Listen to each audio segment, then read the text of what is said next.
Okay, so this is a little review video about ions, ionic bonds, and covalent bonds.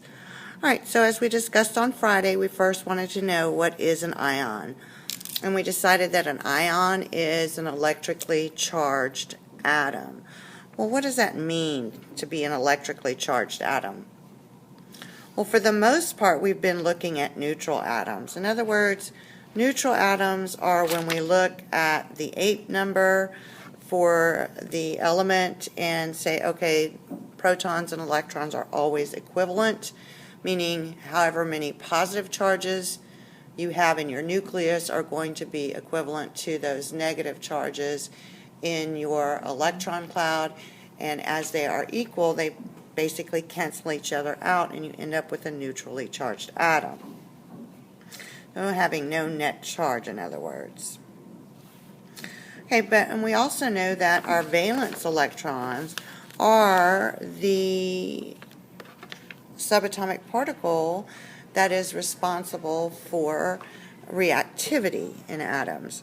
So when valence electrons are shared or transferred during a bond, the atom becomes an ion, or it becomes charged electrically, depending on if it gains or loses electrons. And we're going to look at that a little more and investigate a little more, but let's see what an ion would look like.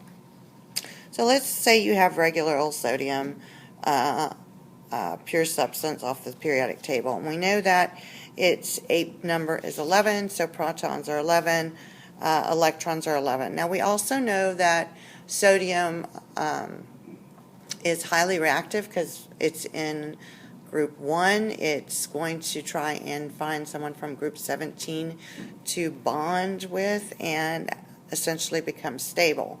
So it's going to want to give up that electron, or engage in bonding, and during this bonding process it will give up this electron. So now if we looked at it now, we would have the protons equal to 11 but only 10 electrons. So that's giving you essentially a positive charge by one particle, because you've got one more proton than you have electrons, so protons are positively charged, so you're gaining a 1+ charge when you engage in bonding. Similar to that, we could look at chlorine.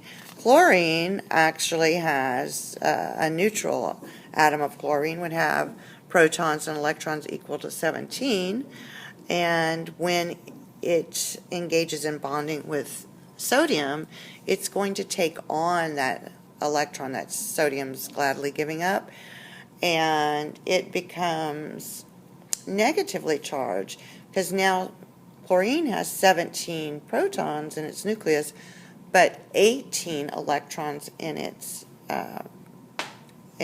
electron cloud. So it's got one more negative particle than it has positive particles, which is making it or giving it an overall negative charge. Now, positively charged atoms are called cations. I just remember it usually because there's a T in the middle and that's for positive, or that's how I remember it. There are other ways to remember it, but you're going to have to look at the little video to see which other ways there are.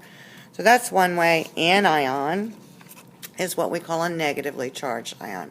So if you have negatively charged particles, they're anion. Positively charged ions are called cations. Okay. Now, when we're looking at bonding, there are essentially two types of bonds that can be made: ionic bonds or covalent bonds. Okay, so we're going to investigate ionic bonds first.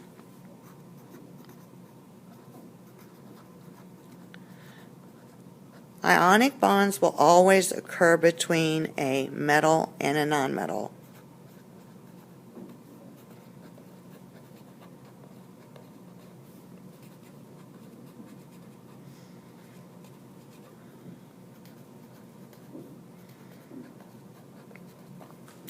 In an ionic bond, electrons are transferred from metal to nonmetal.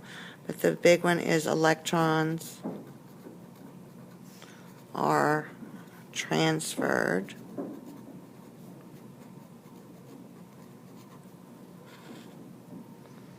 from metal to nonmetal.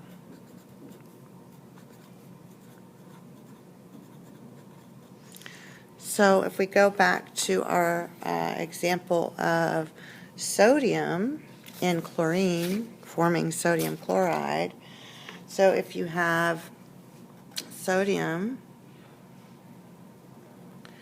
and sodium's in period 3, it's going to have 3 electron shells.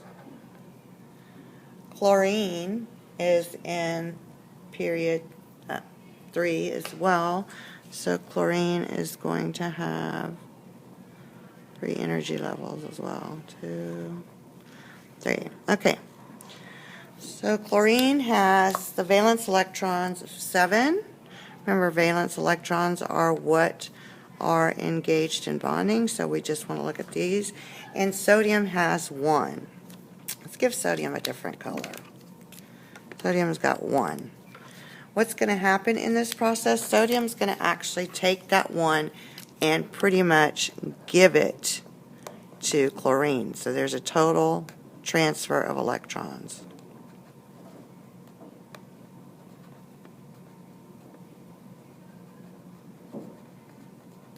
As that happens, this is where we become charged, correct? So if it transferred that electron, it would be here.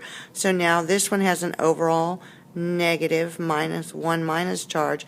This one has an overall 1 plus charge. All right, but it's forming a compound. So why is it doing that? Well, we know that chlorine only needs 1 more valence electron to become totally stable, correct? So if we look at chlorine, 1, 2, 3, and draw those shells again. And let's give it blue, I guess. 1, 2, 3, 4, 5, 6, 7. We're going to, it's taking on that 1 here, the one from sodium. Sodium, on the other hand,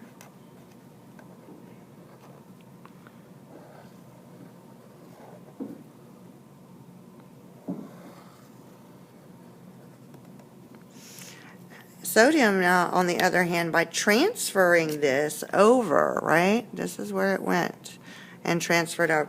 By transferring that over, it now basically has a second energy level that is totally full because it gave that up. So during this bond, that's basically what happens. It's transferring 1, and this one becomes positively charged cation, negatively charged anion, and when they come together in the end, basically they have formed table salt, which is totally stable.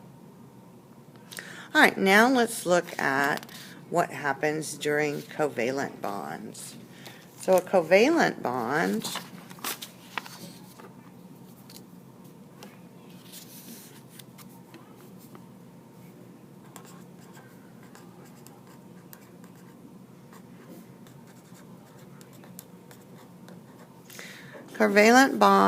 are a little different. They happen only between nonmetals.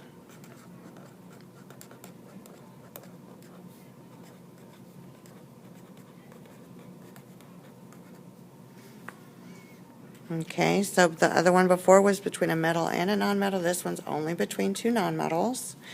And in this type of bond, the elements or the atoms are going to share electrons. So no one's transferring anything, but they are actually just going to share them together. For example, let's do hydrogen, which has 1 valence electron. But it only has 1 shell, right? So we know that hydrogen will become very stable if that one energy level is full with 2 electrons. So that's why we get this diatomic molecule hydrogen gas. So we're just going to move our little valence electrons around there. So actually this is what it was going to look like. So here's one of the atoms and here's the other, and they're actually sharing those in the middle. Not a perfect drawing, but that's what a covalent bond would look like. They're always shared. Electrons are shared, not transferred like in ionic bonds.